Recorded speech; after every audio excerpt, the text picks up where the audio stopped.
How to enable or disable speak screen content on the iPhone 16 series. First, let's return back to the home screen by swiping up at the bottom of the screen. And from the home screen, tap on Settings. Now in the Settings page, we scroll down and tap on Accessibility.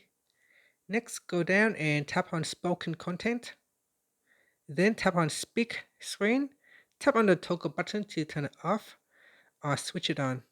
And here it said that swipe down with two fingers from the top of the screen to hear the content of the screen.